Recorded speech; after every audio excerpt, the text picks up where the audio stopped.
Welcome back to the Maeband podcast. What? Yeah. We're back.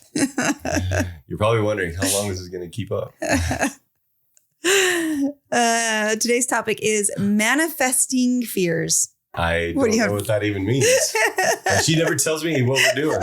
And so she's just like, sit down and shut up. But manifesting fears, what does that mean? Does that sound like you want to do that? No, sit down and shut up? No, manifest fears. Oh, yeah. No, I feel like I probably manifest fears all the time. Like, because I think that's what everybody does, right? So what it means is when you have fears in your life and you kind of let them get out of control, you end up manifesting the exact fears that you're What's your favorite saying? What you resist persists. Yes. That's Holly's favorite saying. Yes. What you resist persists. Yeah. So when you're resisting it and like fearing it and running from it, it's like... It's going to chase you forever. It's going to stay there and it's going to get bigger and grow bigger and manifest. So what are some fears that we have?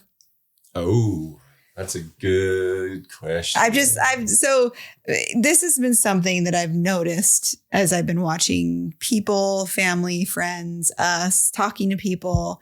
And I can see it. It's a lot easier to see it in someone else, to see someone else's fears and then see how it like takes over their life than it is to see your own fears and see how you are actually manifesting those fears. So why is it that you think that people manifest them? Well, magnify, manifest, yeah, same thing. Yeah, like what you said, like your favorite saying, like what you resist persists. Like, why do you think that happens? Why? I mean, I don't know. I know all throughout scriptures, like it says not to let fear like take over and like have love. But I just know that, like, for example, you know, I know someone that has like this deep fear that like people don't like her and people don't want to be around her. People are excluding her, right? And she's ends up excluding herself and like, very true. And like becomes like stays away from things and like stops going out. And so it's like, she's like manifesting the exact thing that she's scared of. And she's like becoming that way. And I noticed, why are you looking at me like that? I'm just looking. What? I'm intently listening. Is that? I noticed like your fear. I pondered that one. I have a lot of fears. What's your biggest fear? What's my biggest fear? Well, I will say this, which is really ironic now that we're doing this, but I used to have a really big fear of being on camera because I have Tourette's. So and that right, that's true. You manifest your fears because I have freaking Tourette's, and I always have these tics and twitches and these stupid noises that come out of my face. And I was like, I hate being on camera, and I hate seeing myself on camera. I hate listening to myself because it is just really annoying. I'm sure it's probably annoying for anybody who listens to this, and now I've manifested my biggest fear. It's so true. You do that a lot. I know, but what were you talking about? What is my biggest fear? I think that your biggest fear is having your freedom taken away. That's true. Like that is my biggest fear, having my freedom taken away. Yeah. I like to do what I like to do. Yeah. I mean, you talk about that quite a bit. I do. And then ironically, you end up taking your own freedom away. It's very true. It's very true. You look really too happy. Like gets her giddy that I took my freedom away. Well, I just think it's interesting because he's constantly like upset at other people for accusing or like trying to take his freedom away. Like he thinks all these other people, like he's almost like paranoid. I would say paranoid that like other people are taking away his freedom and like, don't you do that. Don't you do that. And then the one person that ends up taking it away the most is himself. That is true. Maybe you should explain that. Okay. We've had addiction problems, and that's what she's referencing is addiction problems, because when you're addicted to something, you're a slave. So basically I've turned myself into a slave for a long time and a lot of times. So yeah, so that's what she's referencing. And a lot of times when I let fear like overtake me. So what's your biggest fear? Well, some of my fears are like not being able to control me. No. It's like a fight. No. I want to be free, and she wants to. I would say like not like being able to trust you, or not like not have all of you, or and So you're manifesting my addiction. Not manifesting. We heard this. This was you. We all heard that it's her fault. No, but there have been times when I let fear overcome me, and I let myself live in that fear, that I end up pushing him away. Yeah, that's true. Like big time. And then it's like I am doing the exact same thing that I am scared of happening, of him like.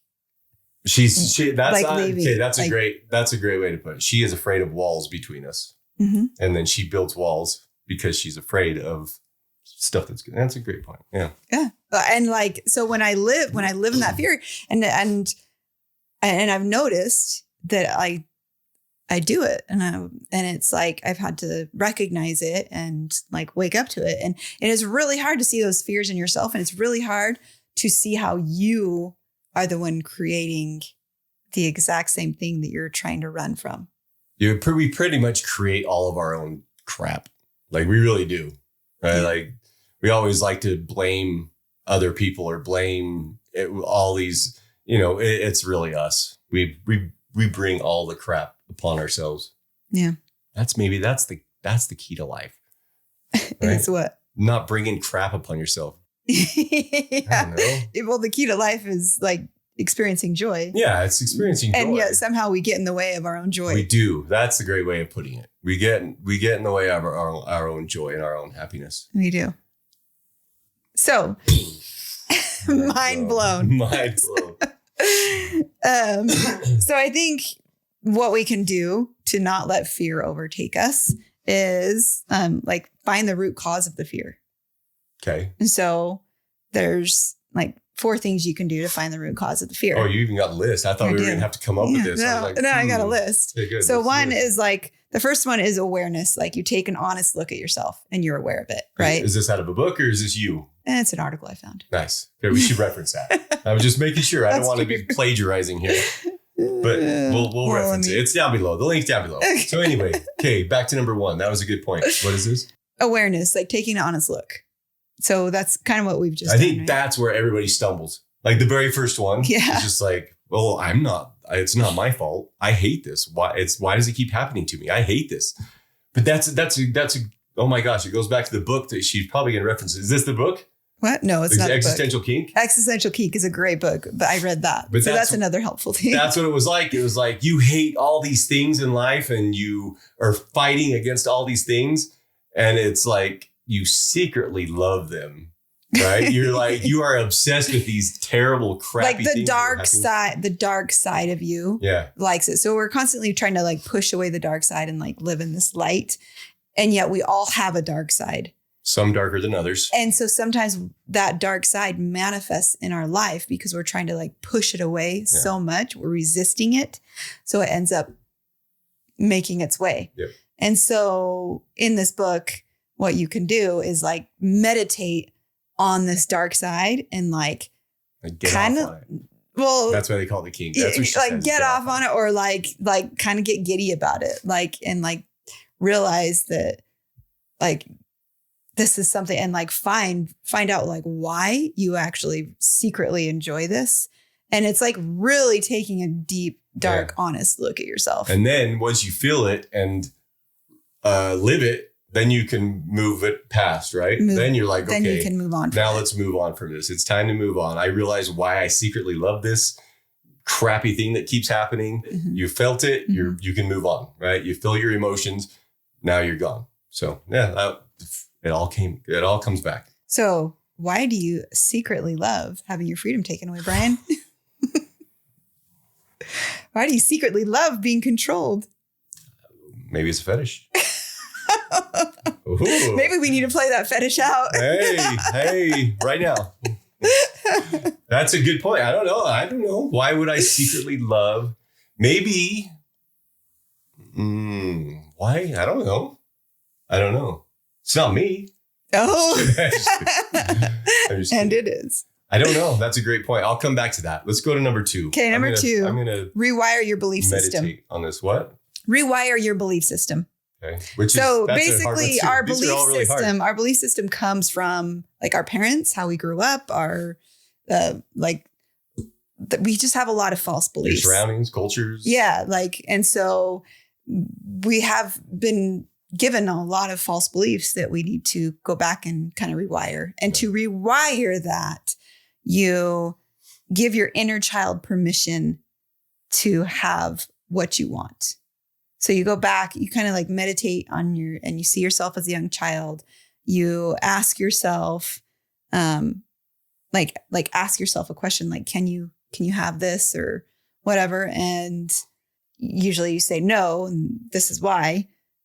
And so then you explain to your inner child why it's okay to have. So for example, a lot of us have these financial fears, right? That we create in our life. Yeah. We have a lot of financial fears. And so a lot of times when we're young, like we're a young child, we've gotten these limiting beliefs or our financial belief system from our parents. Yeah. How we grew up. Yes. Yes. Right? Yeah. We all struggle. And also maybe from other things as we're growing up. But anyway, a lot of people have. And it's hard. Yeah. Going along that, you get a lot of this crap from your parents. And some main ones would be like rich people are evil. Yeah. That's one that's common in some families. Another one would be bad. They steal and they're awful. And if you have money, I hate you. Another one would be making money is really hard. Yeah.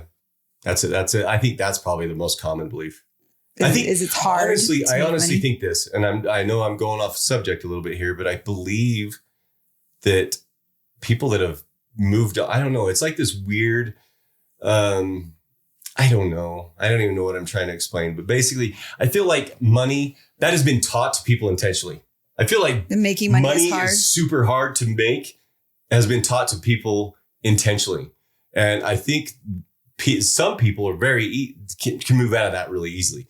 But I think you need to like work hard to make money. Yeah. You don't need to work hard. You need to work smart. Yeah. Sometimes. Yeah. I believe that is taught to society as a whole intentionally by certain people. I'm not talking about certain people, but like as a whole, like the people in power or whatever you want to call them. I believe that it was like this, and I don't even know if it's like this nefarious thing, but I believe that has been taught to people, like the education system. It's like, you got to go to school, you got to go to college, get a degree, and then work for somebody. Well, that doesn't work for me. I don't like working for people. And I think now that in 2022, that's a way different than it was in 1990. Like that was like, if you don't want to go to college, great. If it's not for you, it's not for you. You can make good money doing whatever the crap you want. Right. And so I feel like that has been taught. I'm sorry, I went off the rails again, but yeah, I believe that belief has been taught to people, and it's very easy. I think it's one of those things that I think that's easy to flip in your brain. Like a lot of these are really hard, but I think switching that, that money is hard. I think that can be an easy one. Well, maybe because it's easy for you. Well, no, I think it might be hard. I don't know, because I just feel like, especially, I don't know. I look around and there's so many easy ways to make money. I know. But that could be another limiting belief, is that you feel like you don't deserve money unless you work hard. That's true. That is true. Or another one is, I can't afford that. I mean, a really great way to combat that one is to say, I choose not to have that at this time, or I choose to have that at a future time, instead of always saying, I can't afford that. Yeah. Yeah. I think your language, basically your language shapes your life, right? I think that's really that's kind of we went through this process where we've tried to switch our language. I still say I feel really old. And I was like, knock it off. You're making yourself older. Yeah, it's true. And so I try to switch that up, but I do believe our language shapes who we become. Yeah. And so if you're like always, I'm broke, I am so broke, you're going to be freaking broke, right? If I'm so mad, I hate this, you're going to be a little hate monster for the rest of your life. And so I think, switching your language is like when you complain about the weather. The weather is awful. It's snowing right now and I hate everything. No, but she's got a point. But no, I believe that your language really shapes your life. Like, honestly, if you're always like, my life sucks, this sucks, everything sucks, your life's going to suck. Yeah. So I think that's like the first step in switching your life around is changing your language. Because that's like the easiest thing. That's like, I mean, I should say it's easy because it's hard, but it's physically easy to do, right? You can say, you can write something down on a piece of paper and say, I'm going to say this 100 times today. That's easy. Doing it is the hard part, right? Mm-hmm. It's just like, I don't feel like doing that. I'm going to go get on Instagram and watch some reels or I'm going to, whatever. But by the way, that was one thing that I did to change my way of thinking, because I used to have more of a negative way of thinking, is anytime I caught myself, and I did this like over a week, like anytime I taught myself saying something negative or thinking something negative, I would combat it with like 2 positives, and I would write those positives down and like say them. Yeah. So. And just for reference, Holly's negative way of thinking is like, gosh, that wasn't nice. That's Holly's negativity right there. Now, because I trained my mind. I trained my mind to think more positive. Innocent little gentle person. Okay, number 3. Number 4. No, take responsibility. What was number 3 again? Number 3 was give your inner child permission. Oh, yeah, that's right. Okay. Number 4 is take responsibility. So that's like the same thing as number 1, sort of, right? Number 1 is awareness. Awareness. So you're aware of it. Taking an honest look. Okay. And number 4 is taking responsibility. So instead of blaming other people, it's very easy for us to blame other people for things that are happening in our life, for the negative things that are happening in our life. So basically, you're giving your power away when you blame things outside of your control. So if you can think of it like that, like you are literally giving your power away anytime you blame something outside of your control. Like you're letting go of power. You're relinquishing power. Yeah, that's a great point. Like you're basically relinquishing power to unknown forces, right? You're like, hey, I can't control that. Yeah, and you kind of can. Yeah. So easier said than done. Again, like I struggle with a lot of this, but I know it. I've learned it, and I know it works because I've seen it work. You know, with Holly, with a lot of people, applying it is the hard part for some reason. Maybe it's because I'm really, for some reason, this might come back to one of my fears, whatever, but I'm really big into self-sabotage. I don't know why. For some reason, like a saying that we always have, we have a life coach that says, how good can you stand it? That's like his saying, right? And that's a great question, because a lot of people on the surface, you're like, I want this, and I'm willing to do this, and then subconscious, you're like, that's kind of scary. Having a really good life can be kind of scary, because you're like, you know, a negative person like me, you're always thinking, okay, then what's going to go wrong? Well, there's got to be a trade-off. I think somewhere. Money magnifies. Yeah. Magnifies whatever it is in your life, whether it's good or bad. Money magnifies. That's true. So if you're happy in your life and you create a lot of money, you're going to magnify that. Yeah. But yeah, and that's true. And if you're a miserable piece of work, then having money is just going to make you a bigger miserable piece of crap. I don't know. Maybe.